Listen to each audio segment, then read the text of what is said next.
Maganda talaga guys ang tubo pag ang ating pinagtamnan ay yung ating 50-50 na ratio. Coco peat 50%, 50% din yung ating vermicast. So tingnan nyo naman guys yung tubo, diba ang ganda? Pati yung ating pitsay guys, as in ganda talaga yung tubo niya guys. Diba guys? Oh. Ayan.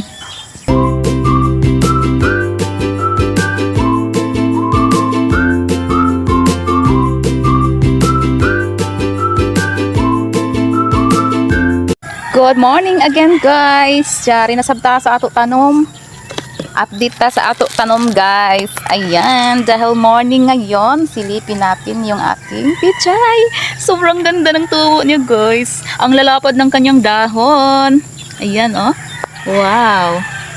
Sobrang lapad siya guys. Tinanim natin ito guys. Pinapa-germinate natin ito noong January 21. So ngayon guys ay 21 ba? 21. Then, ngayon ay 28. So, 7 days na siya guys. Ayan guys, oh. Sobrang lapad ng kanyang dahon. Pwede nyo siyang ilipat guys, pero wala pa akong malipatan. So, mag-prepare pa ako. Mamaya't maya, hapon. Dapat kasi hapon tayo maglilipat tanim. So, ayan. Hapon na tayo guys ano nito? Habang prepare ko guys yung ating taniman nito pagtatamnan. So, ayan. Update muna tayo ngayon, guys. Ito yung ating talong. Ayan yung ating talong, guys. Ano din ito, guys? 21 ko din ito, sinosow. So, ngayon ay 28. Kasabay ito, guys, ng picture natin. Ito ay 7 days. Ito din, guys. Oh, ito lang yung susulputan, guys. Wala dito, guys. Pero okay lang dahil marami naman dito. Ayan, tama na yan. And then, ito din yung ating tomato. Ito yung tomato guys na nasa market guys. Ayan. Ito yung ating sinusow. Then, 21 ko din ito guys. Sinusow. So, ngayon ay 28. So, 7 days din siya guys. Okay din yung tubo niya guys. Ayan. Maganda talaga guys ang tubo. Pag ang ating pinagtamnan ay yung ating 50-50 na ratio. Coco peat 50%. 50% din yung ating vermicast. So, tingnan nyo naman guys yung tubo, diba? Ang ganda. Pati yung ating pitsay guys, as in, ganda talaga yung tubo niya guys. Diba guys? Oh. Ayan. Diba? Sobrang lalapad ng dahon niya guys. Pati itong ating pinagtamnan guys, permanent na to guys ha. Ayan Permanent. Ayan. Permanent na to guys. At tingnan nyo naman guys, ang tubo, di ba ang ganda guys? Dahil yan sa ating vermicast at coco peat, pinaghalo ko siya guys. So, mataba talaga siya at floppy. Ayan, yun yung gusto ng ating mga tanim guys. Kaya, tingnan nyo naman ang tubo, di ba ang ganda? Yan. Yan lang po yung ating update ngayon. At mag-prepare na ako guys ng pagtamnan natin mamayang hapon ng pechay. Okay, so yun lamang po. Ay, update ko din yung ating chili guys. Mayroon ng tumubo guys. Ilan lang guys. Ayan. Ayan. Chili pepper guys. Yung mga matataba ito na chili pepper. Diba? Ayan. Mayroon na pala guys. Oh. Mga isa, dalawa. Ito, apat pa lang guys yung tumubo ka. Kasabay ito guys ng ating pichay at talong. Tomato. Pero apat pa yung tumubo. Pero tutubo din yan guys. Pipisikan natin yan ng tubig mamaya. Ay, ngayon. Okay guys, thank you for watching guys. Ayan. Guys, meron lang akong guys, papakita sa inyo. Ayan. Ikikwento ko yan guys kung saan ako kumuha nitong ating bunga ng alugbati guys. Mayroon na akong guys, alugbati dyan guys. Then, sa lang yun guys, sa market kasi kami nakabili noon guys. Then, kinuha na namin ng talbos at mga dahon. At yung stem ay tinanim ko. Pero mas gusto ko talaga guys yung seeds. Ayan, mas mainam talagang itanim ang seeds guys. Kaya, minabuti ko guys, noong ako guys, naglalakad ako guys, patungong sentro guys, sa aming lugar. Ayan, may nakita ako sa gilid guys. Diyan lang po guys sa unahan ng aming bahay. May nakita akong tanim nila guys na alugbati. So ayan, dahil nakita kong namumunga na siya guys. Kinuha ko guys yung mga bunga guys. Ayan guys, una sa gilid lang kasi ng daanan namin guys. Kinuha ko siya guys at ayan, meron na akong seeds. Ito talaga yung gusto kong itanim guys. Kaya ayan, magtanim tayo ngayon guys. Noon kasi guys, marami talaga akong alugbati guys sa aming likuran ng bahay. Tapos mayroon akong mga ganito guys. May nakuha ko ng mga seeds pero ilan lang yung tumubo guys, mga 4 lang siguro yun. Medyo malalaki na nga sila. Then gusto ko talagang damihan ang pagtanim nito guys. Kaya ayan, mayroon na tayong seeds guys. Tara, itanim natin guys. Meron ako dito ano guys, pagtataman. Ito kasi guys ay eggplant. So ang banda lang kasi dito ang tumubo. So dito walang tumubo kaya dito natin to isuso. Ayan, may nahulog sayang. Kukunin natin. So ayan, pinaghirapan ko pa naman itong kunin. So ayan guys, magsuso na ako guys ng ating ibaon lang natin ito guys. Lahatin. At pag nailipat tanim ko na ito guys, sa pagtubo niya, ilipat na tanim natin. Pag namumunga na siya guys, talagang kukuha na talaga ako guys ng maraming bunga. Ayan guys. Iano lang natin guys, ibaon lang natin ito. Ayan, ganyan lang guys. Ganyan. Hindi natin iano guys, para hindi tayo mahirapan sa paglipat tanim. Ayan. Hindi natin pagdikit-dikitin. Okay. So ayan. Guys. Kung sakaling may tutubo pa na ano dito guys, sana hindi matamaan yung ating mga talong. Baka kasi tutubo pa sila guys. Huli lang siguro sa pag-germinate. Ito dito na lang.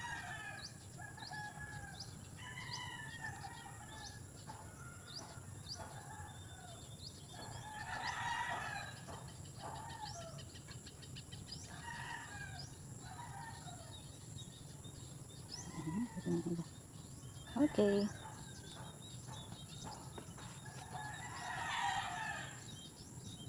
After 3 days, tingnan natin guys kung may tumubo ba. Ayan. Tiyan. At ating didiligan guys. Kuha tayo ng tubig. Ayan lang guys.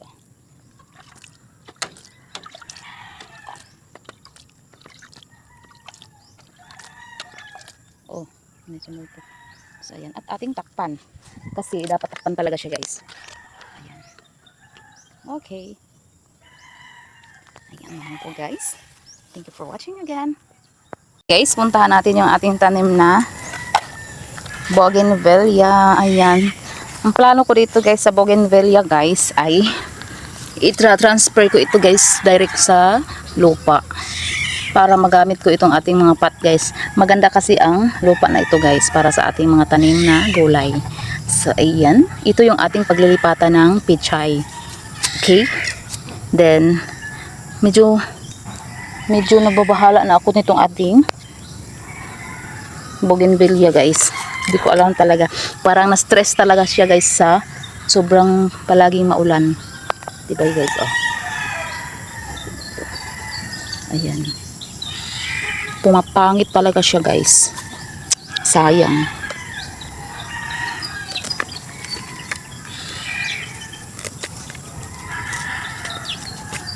Plano ko dito guys ay ilipat tanim ko na lang siya sa direct sa lupa. Ayan. Wala na tong pag-asa guys. So ayan. Lipat natin ito sa ayan.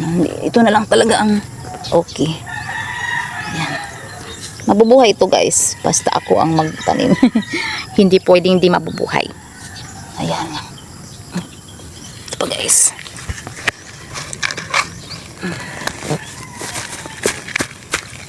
Maganda kasi ang lupa na ito guys para sa ating pichay. Kasi ano to? Mga risal. Ayan. Ito pa. Ayan pala to guys. Ayan. Meron na akong pot. And then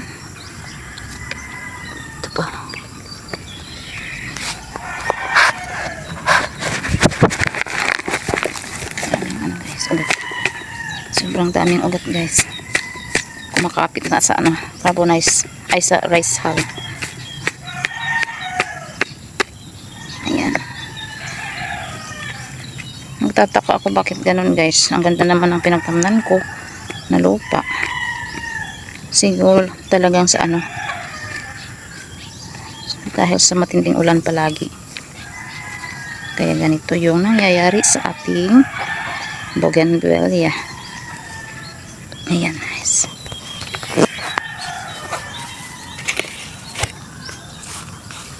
At may anay pa pala dito guys.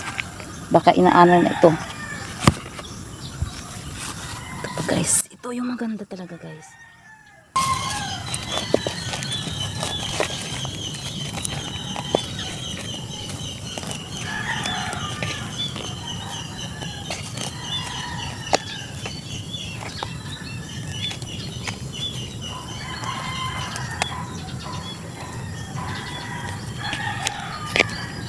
Sana ngayong February hindi masyadong maulan guys.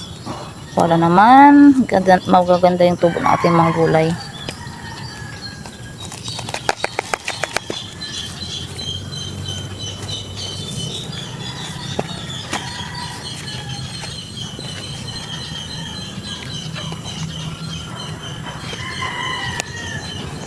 Kukunin natin ito guys. Papilayin ko na.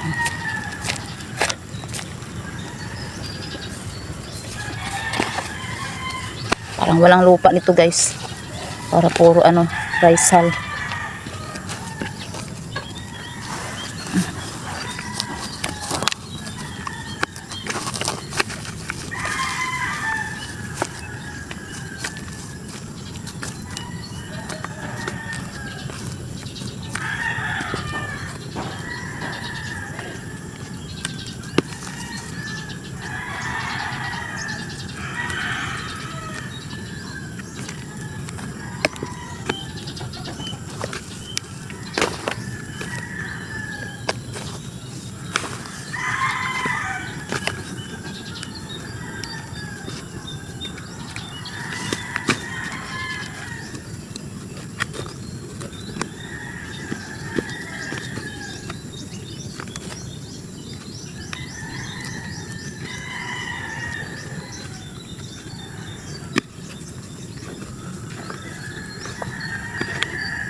Yan guys, tapos na po tayo.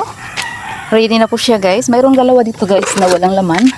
So lagyan natin yan. Mayroon ako doong mga pagkukuhanan ng lupa na matataba. So yan na po yung ating paglalagyan mamaya ng paglilipatan ng ating pichay. So, thank you for watching guys.